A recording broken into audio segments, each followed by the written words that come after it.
les Togolais qui sont mobilisés, aussi bien ceux qui se trouvent sur le territoire national que la diaspora, qui sont mobilisés pour sa libération. Donc c'est eux qui ont obtenu la libération. Nous, on n'a servi que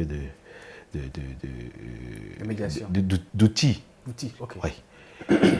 Donc, Amron a été arrêté à son domicile dans la nuit du 26 mai avec un groupe de gendarmes, pas un groupe de gendarmes qui sont venus et qui l'ont pris et puis bon, ils l'ont amené Manu Militari au SCRIC, Service central de renseignement et d'investigation criminelle. Oui. Vous comprenez le sens? Comme s'il a commis un crime. Et donc on l'a pris et puis on l'a amené quelque part d'autre. D'abord au SCRIC, où il a été torturé, il a été malmené, il a été bien secoué, avec des cicatrices partout. Bon, pour ne pas vous interrompre, parce que tout ce que vous dites aujourd'hui est une déclaration forte. D'abord, je vais revenir sur le cas de torture. Il a été arrêté par des gendarmes. Ils sont nombreux, ils étaient nombreux. Environ une cinquantaine. Une cinquantaine de gendarmes. Donc, ça confirme un peu la version qui avait circulé au départ, qui avait quand même un groupe de personnes, un groupe de gendarmes étaient nombreux pour venir l'arrêter. Oui. Parfait. Alors, de sa maison, ils l'ont conduit au SCRIC pour le torturer. Ça, c'est vos mots. Je sais pas que vous avez... De toute façon, quand ils l'ont amené au bureau du SCRIC, après ils l'ont fait sortir à un endroit, dans l'enceinte du SCRIC toujours. Ils ont commencé, ils l'ont menotté dans des conditions déplorables et puis ils ont commencé par le bastonner.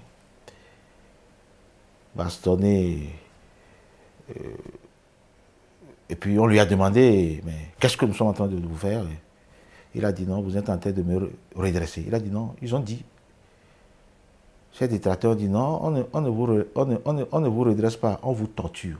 Donc c'est eux-mêmes qui ont utilisé le mot torture. J'en passe. Je ne veux plus aller dans les détails. Non, les Togolais en ont besoin. Oui, c'est ça, ça suffit là. J'ai dit l'essentiel. Donc c'est eux-mêmes qui ont dit, nous sommes en train de te torturer.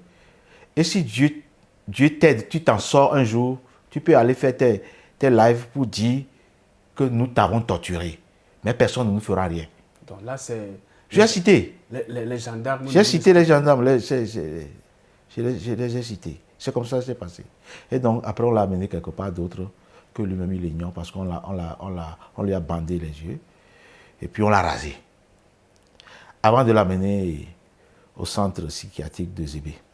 Et c'est là-bas un médecin a constaté qu'il était malade après avoir dressé un rapport médical. Et c'est le rapport qui a été transmis au procureur de la République, qui a pris les réquisitions pour qu'ils soient internés. Alors, c'est un peu bizarre. On suppose que nous sommes dans un état de droit. Il y a une procédure, normalement.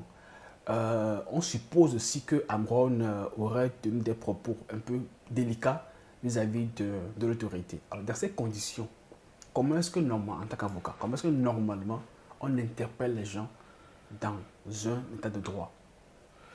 Dans un état qui se dit état de droit, on ne peut pas interpeller une personne lorsqu'il n'y a pas une plainte.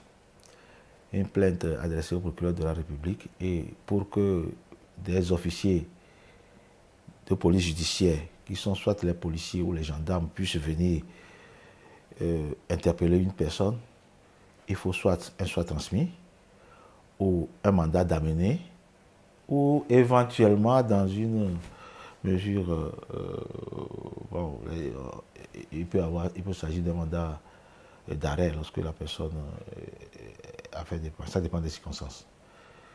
Mais ici, il n'y a pas eu de plainte. Comment est-ce qu'on peut qualifier ça? Comment est-ce qu'on peut qualifier? Il s'agit d'une arrestation arbitraire. C'est ça le mot. Okay.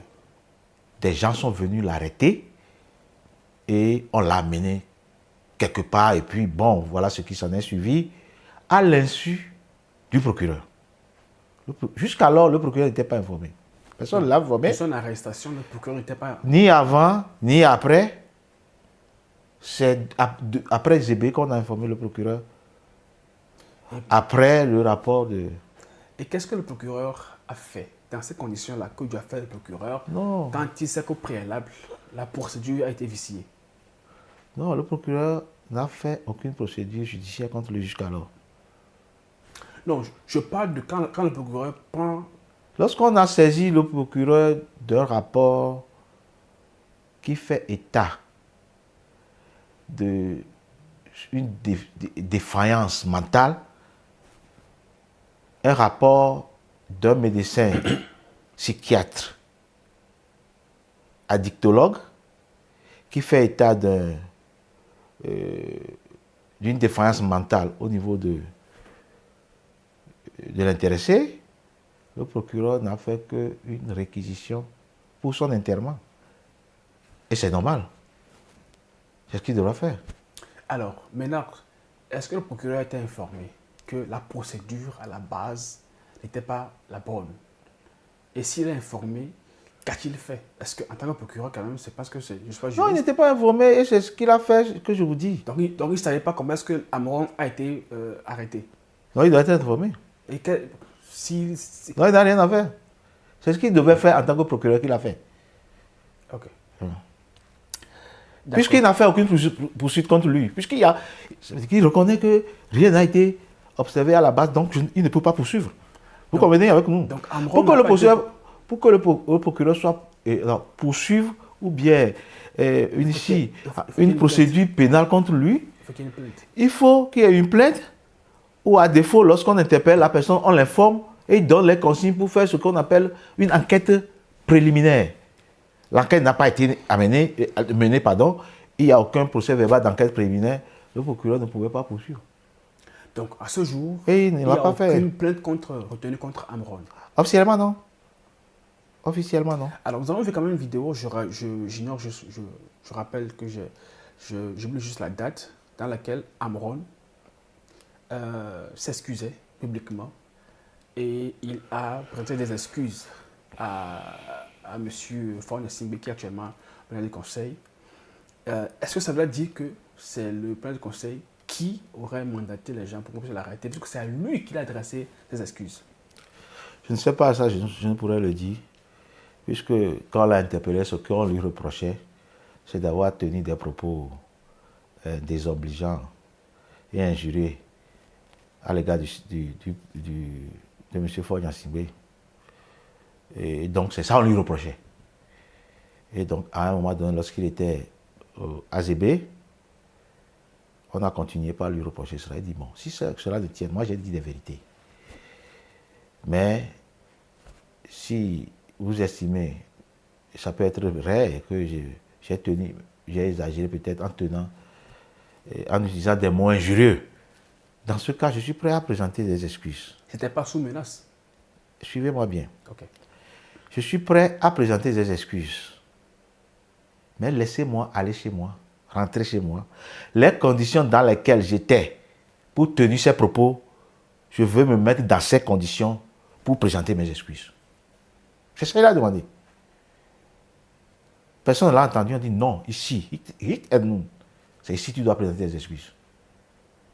Il était là, il a dit non, je ne peux pas le faire ici. Si je le fais ici, ce serait malgré moi, donc je suis contraint. C'est ce qu'il leur a dit. Et il est là, la nuit à 2 h du matin, je ne sais pas si c'est la nuit ou c'est le matin, en tout cas à 2 h de la nuit, il y a des individus qui apparaissent et qui disent non, on est venu pour vous filmer, vous devez présenter des excuses. Il dit non, ce n'est pas de cette manière que je voudrais présenter mes excuses. Ils ont insisté, Si vous insistez, je le ferai, mais sachez que ça va se retourner contre vous parce que ce serait malgré moi. Et c'est comme ça que c'est passé, la vidéo que nous avons vue. Ah ouais? Oui. Comprenez que c'est sous contrainte. Et c'est contre sa volonté. Alors, nous sommes dans un état de droit. Je sais que vous êtes à jour. Nous avons dit que nous sommes dans un état de droit. Nous disons que nous sommes dans un état de droit. Parce qu'un état de droit, ce n'est pas un état où il y a seulement les lois, mais il faut que ces lois soient appliquées. C'est quand ces lois sont appliquées à la lettre qu'on parle d'état de droit. Donc on se dit être dans un état de droit. Alors, supposons. Puisque même les dirigeants violent la loi jusqu'à la Constitution. Les dirigeants violent même jusqu'à la Constitution, la loi fondamentale de la République. Ça a été violé. Personne ne peut me prouver le contraire. Aucun juriste, sous aucun cieux,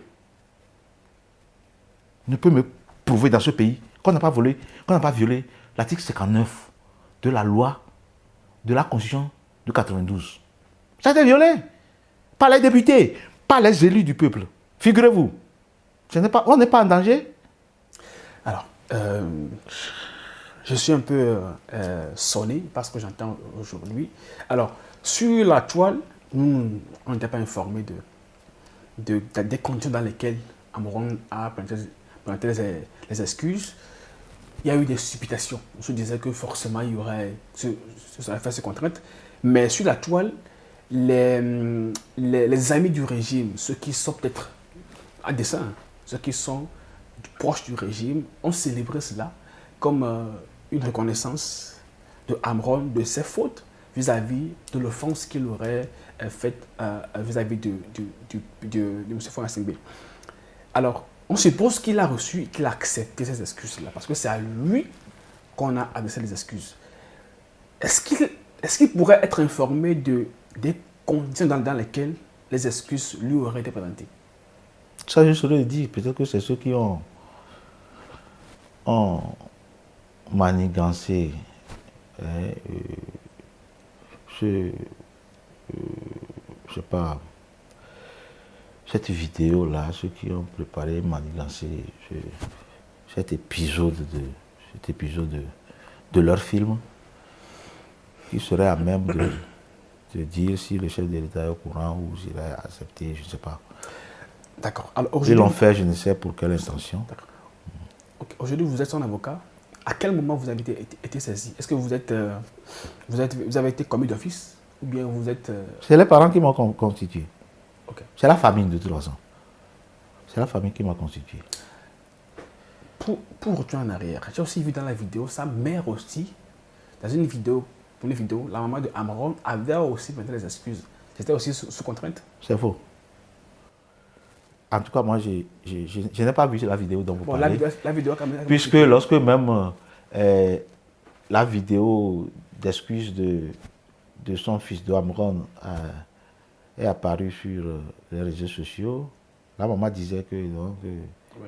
La maman était peinée, elle dit non, il ne croit pas à cela, et que son fils, il a l'impression qu'il est en train de lire quelque chose qu'on lui a présenté de lire. Parfait. Donc revenons maintenant.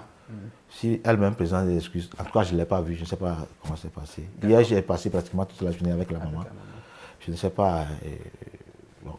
D'accord. Maintenant, quand la maman vous a contacté pour quand même pour constituer, quelle était la démarche jusqu'à ce qu'on puisse aujourd'hui aboutir à la libération de Amouron et hier? Bon, ce n'est pas la maman personnellement qui m'a contacté pour me constituer, c'est la famille. Bon, je dis la famille, je ne veux pas dire qui était le représentant de la famille. C'est la famille qui m'a constitué. Donc c'est après que moi j'ai pris attache avec la maman. Premièrement, lorsque nous sommes constitués, nous avons adressé une lettre de constitution, comme ça se fait selon les règles de l'art procédural. Donc nous avons adressé une lettre de constitution. Ma consoeur et moi, chacun a adressé une lettre de constitution que j'ai été présenté au procureur de la République. Et donc c'est de là, il m'a dit comment les choses se sont passées, comment est-ce qu'on l'a saisi d'un rapport et il a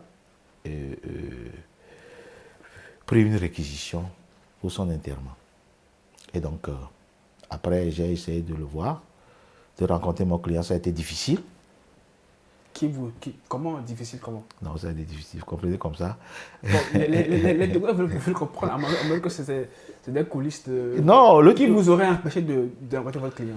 Bon, je comprends que finalement c'était une quiproquo parce que, bon, lorsque j'ai dit je vais voir mon client, le procureur a dit il n'y a pas de problème. Dès que vous contactez le médecin, je pense qu'il n'y aura pas de problème.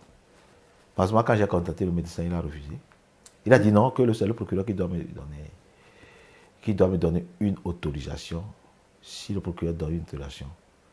Le procureur dit, je reviens au procureur, le procureur dit non. C'est son patient. C'est à lui de juger. Et c'est normal, je suis d'accord avec le procureur. C'est son patient.